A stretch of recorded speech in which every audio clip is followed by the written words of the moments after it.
안녕하세요. JD 부장부대 소장 조던입니다. 오늘은 모든 것이 떨어지는 와중에 오르는 단 하나의 자산은 이라는 주제로 말씀드리도록 하겠습니다. 2022년 6월 30일 목요일 시황입니다. 유튜브 멤버십에서는 최근 JD 부장부서 투자 현황 및 자산 현황에 대해서 알 수 있습니다. 관심 있으신 분들은 동영상 아래 댓글 링크를 참조해 주시기 바랍니다. VA체인저 1,2권이 절찬리에 판매 중에 있습니다. 2022년 6월 JD 부장부서 16기 공지를 합니다. 부동산 강의와 부동산 주식 패키지 강의는 이미 마감이 되었고요. 주식 강의는 이번 주 일요일까지 모집을 하니 관심 있으신 분들은 동영상 아래 댓글 링크를 참조해 주시기 바랍니다. 뉴욕 마켓워치 1분기 역성장, 파월 물가 안정 의지, 채권 달러 올라가고 주식 혼조다 라는 기사가 있는데요. 어제는 나스닥이 0.03%, S&P 500 지수는 0.07% 하락했으나 다우존스 지수는 0.27% 상승했습니다. 메인 이슈입니다. 모든 것이 떨어지는 와중에 오르는 단 하나의 자산은 낙관론 JP모건의 배신, 2년 내 침체 확률 66%라는 기사가 있는데요. 지금 미국의 GDP를 보면 어제 미국 1분기 GDP 최종치가 발표되었습니다.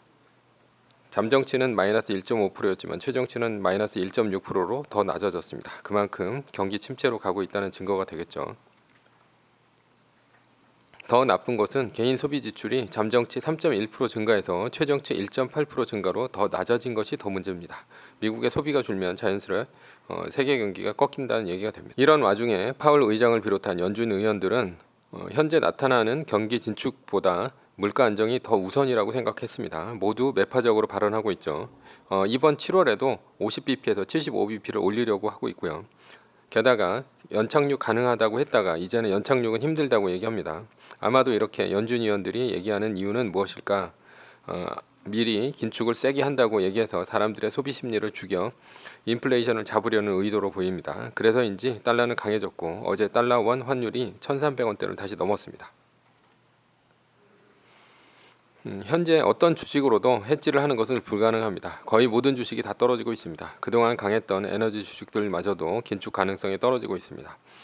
채권도 3%를 넘으면서 가격이 떨어지고 있고요. 그러니 채권으로 도망치는 것도 힘듭니다. 금도 1800선에서 움직이며 오르지 않고 있고요. 디지털 금인 비트코인은 2만 선을 지키지만 요즘에는 2만 선을 지키는 것도 굉장히 힘들어 보입니다.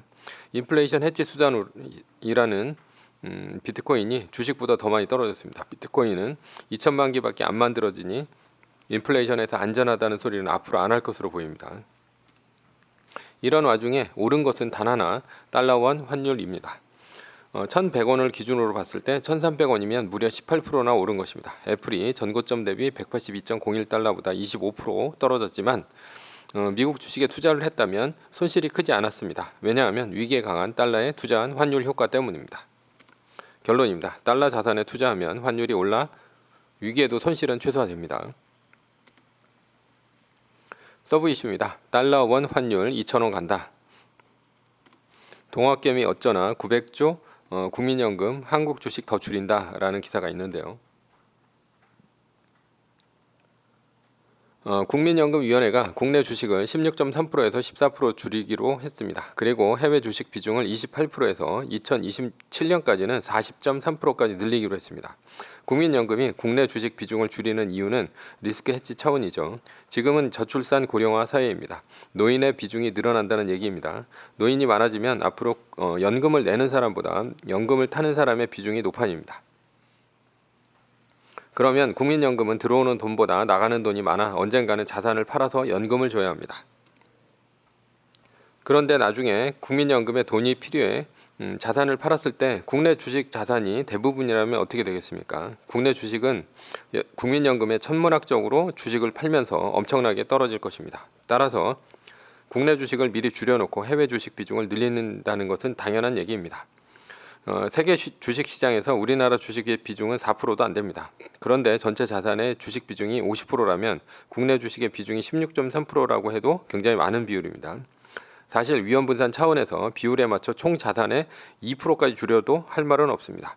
국내 주식 비중이 줄어들어도 투자하는 국민연금의 자산은 크게 줄어들지 않을 것입니다. 왜냐하면 국민연금의 불이익액은 당분간 지속적으로 늘어나기 때문이죠. 그러나 문제는 해외 주식 비중을 28%에서 40.3%까지 늘리는 것입니다.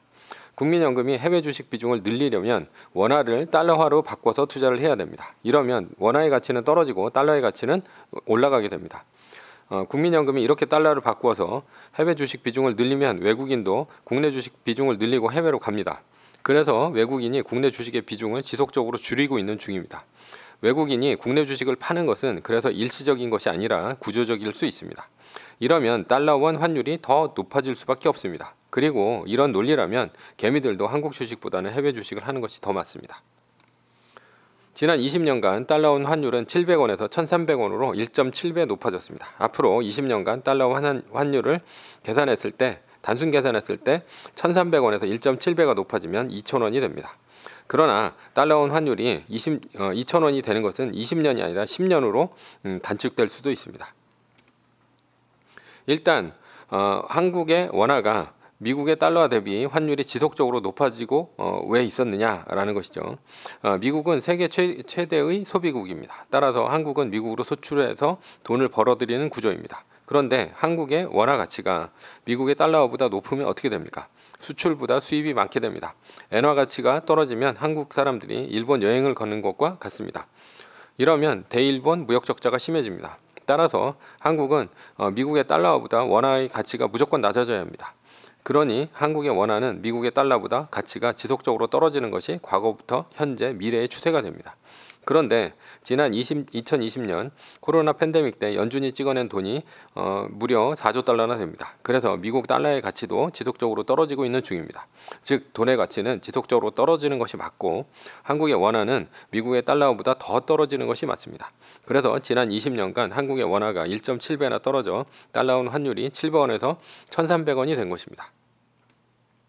그런데 달러원 환율이 1.7배가 되는 것이 왜 20년이 아니라 10년으로 단축될 수도 있을까? 이유는 인플레이션 때문입니다. 현재 인플레이션의 원인은 원자재값 폭등이 원인입니다. 원자재값 폭등의 이유는 러시아 우크라이나 전쟁으로 유가, 곡물가 등과 원자재가 뛰어서입니다. 그런데 이것이 구조적으로 바뀔 수 있습니다. 러시아는 서방의 제재를 받아 석유를 팔 수 없죠. 이 와중에 인도와 중국은 러시아의 석유를 싼 가격에 사들이고 있습니다. 서방의 석유 금수 조치가 안 먹히는 까닭이죠.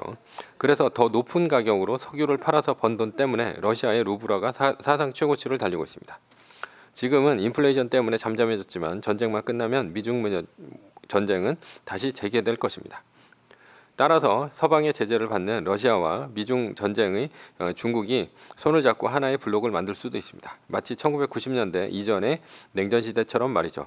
신냉전 시대가 앞으로 올 수도 있다는 얘기입니다. 이러면 러시아, 중국 블록과 서방의 블록 두 개의 시장이 생깁니다. 2001년 중국이 WTO에 들어와서 세계 무역 시장에 충격을 준 것은 바로 디플레이션입니다. 디플레이션이란 아무리 소비를 해도 공산품의 가격이 올라가지 않는 것입니다.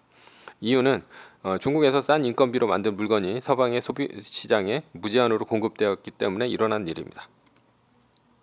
러시아 우크라이나 전쟁으로 서방의 기업들이 러시아에서 빠져나오고 있습니다. 맥도날드, 나이키, 스타벅스 등이 나왔죠. 앞으로 미중 전쟁이 깊어지면 중국에서도 서방의 기업들이 나올 수 있습니다. 중국에서 만든 물건이 서방으로 들어와 무역 흑자를 내는 것을 막는 것이 미중 무역 전쟁의 핵심입니다. 이러면 2000년 이후에 형성된 전 세계적인 자유시장 경제는 후퇴할 것입니다. 경제 블록은 앞으로 러시아, 중국 블록과 미국을 비롯한 서방 블록으로 나눠질 것입니다. 서방 블록은 중국의 저렴한 인건비를 쓰지 못하게 되고 물건의 가격이 올라가는 인플레이션으로 가게 될 것입니다. 물론 자동화를 비롯해서 무인화를 하겠지만 그래도 디플레이션이 아닌 인플레이션으로 가는 것이 대세가 됩니다. 만약 이런 중국, 러시아 블록과 서방 블록으로 나눠지면 인플레이션은 더 심해질 것으로 보입니다. 냉전 시대를 한번 생각해 보면 됩니다. 냉전 시대에는 소련과 미국의 블록으로 나눠져 싸운 시대입니다. 군사 경쟁도 있었지만 체제 경쟁도 심했습니다. 체제 경쟁이란 어떤 체제가 더 우월하냐가 핵심입니다. 체제의 우월성은 경제적으로 어떤 나라가 더 잘 사냐로 우열이 결정됩니다. 한국을 비롯한 아시아의 4마리 용은 이런 체제 경쟁에서 가장 수혜를 본 나라입니다. 특히 한국은 더 그렇죠. 북한과 한국은 사회주의, 자본주의의 대표적인 체제 경쟁 사례입니다. 한국이 북한을 1970년대 이후로 경제적으로 따돌리고 지금은 경제적으로 월등한 위치에 서 있습니다. 이렇게 된 이유는 한국의 물건을 미국이 사줬기 때문입니다. 미일 반도체 전쟁과 미국이 일본의 자동차 기업을 견제하면서 한국의 기업이 큰 것도 바로 미국 때문입니다. 미국은 당시 달러를 찍어 미국의 우방국들의 GDP를 올려줬습니다. 앞으로 신냉전 시대가 열리면 미국은 서방의 블록을 키우기 위해 미국은 더 엄청난 돈을 찍어 자신의 블록을 키울 것입니다. 따라서 달러의 가치가 떨어지는 인플레이션이 더 심해질 것입니다. 인플레이션 시대는 돈이 휴지가 되는 시대입니다. 미국의 달러가 더 휴지가 되는 시대가 신냉전의 시대입니다. 그러나 미국의 달러보다 한국의 원화는 더 떨어질 것입니다. 결론입니다. 앞으로 달러원 환율은 2,000원까지 갈 수 있습니다. 우리가 부자가 되려면 투자해야 할 자산은 국내 자산이 아닌 달러화 자산이 되어야 합니다. 매뉴얼입니다. 세계 1등 주식은 전고점 대비 2.5% 떨어질 때마다 10%씩 팔면서 리밸런싱을 하다가 나스닥 마이너스 3%가 뜨면 말뚝을 박는 것입니다. 그러다 반등이 시작되면 V자 반등 리밸런싱을 하면 됩니다. 자세한 내용은 JD부자연구소 다음 카페를 참조하시거나 동영상 밑에 리밸런싱 말뚝박기 댓글 링크를 참조하시기 바랍니다. 전제는 세계 1등 주식은 우상향합니다. 위의 상황은 매뉴얼일 뿐입니다. 따를 사람은 따르고 참고할 사람은 참고하시면 됩니다. 주식을 사고 파는 것에 대한 모든 책임과 이득은 본인에게 있습니다. 매뉴얼을 지키려면 머리를 쓰지 말고 머리를 쓰려면 매뉴얼을 지키지 맙시다. 오늘은 모든 것이 떨어지는 와중에 오르는 단 하나의 자산은 이라는 주제로 말씀드렸고요. 지금까지 JD부자연구소의 소장 조던이었습니다.